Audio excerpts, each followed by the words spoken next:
ஒரு test cricket போட்டியை காண பல்லாயிரம் ரசிகர்கள் மைதானத்திற்கு வருவார்கள் என்றால் அது ஆஷஸ் போட்டியை காணதான். இங்கிலாந்தும் ஆஸ்திரேலியாவும் போர் போன்று இப்போட்டியில் செயல்பட காரணம் ஆஷஸ் கோப்பை தான். ஆம், ஆஷஸ் உருவான கதை.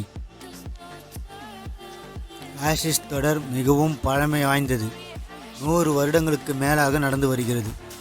ஆஸ்திரேலிய அணி இங்கிலாந்து சென்று விளையாடுவதும் இங்கிலாந்து அணி ஆஸ்திரேலியா சென்று விளையாடுவதும் இதை 2 அணிகளும் ஒரு வழக்கமாகவே கொண்டிருந்தன.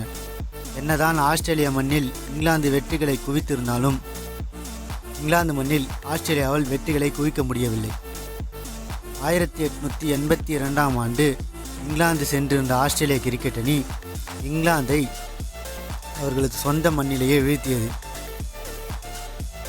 இதை ஏற்றுக்கொள்ள முடியாத இங்கிலாந்து பெரும் கலவரமாக மாறியது. அதை பெரிதும் ஏற்றுக்கொள்ள முடியாத இங்கிலாந்து பத்திரிகை டைம்ஸ் என்றும் நாவல் அன்று காலை பத்திரிகையில் இங்கிலாந்து தோற்றதை இங்கிலாந்து கிரிக்கெட் இறந்து விட்டதாகவும் அதை எரித்து அதன் சாம்பலை ஆஸ்திரேலியா கொண்டு சென்றதாகவும் ஒரு இரங்கல் செய்தியை வெளியிட்டது. உடனே இங்கிலாந்து அணியின் கேப்டன் ஐவோ பிளே இந்த முறை ஆஸ்திரேலியாவை வீழ்த்தி அந்த சாம்பலை தனது சொந்த நாட்டிற்கு கொண்டு வருவோம் என சபதமிட்டார். அதன்படி ஆஸ்திரேலியாவை அதன் சொந்த மண்ணிலேயே வீழ்த்திய இங்கிலாந்து அணி அந்த வெற்றிக்கு பரிசாக மெல்போர்னில் இருந்த களிமண்ணால் ஆன குடுவையில் அந்த போட்டியில் பயன்படுத்தப்பட்ட ஸ்டெம்புக்கு மேலாக இருந்த பெல்ஸை எரித்து அந்த சாம்பலை குடுவைக்குள் போட்டு அதை இங்கிலாந்து கேப்டன் ஐவோ பிளேக்கு பரிசாக கொடுத்தனர்.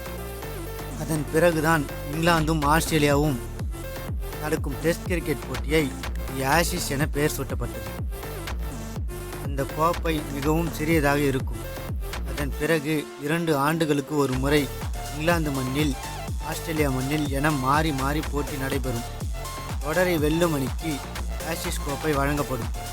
போட்டி தொடர் சமனில் முடிந்தால் முந்தைய தொடரில் எந்த அணி கோப்பை வைத்திருந்ததோ அந்த அணியிடம் அந்த கோப்பை வழங்கப்படும் என்பது குறிப்பிடத்தக்கது. சேனலை லைக் செய்து சப்ஸ்கிரைப் பண்ணுங்கள் மக்களே. இந்த சின்ன சேனலை வளர நீங்களும் உதவுங்க ப்ளீஸ்.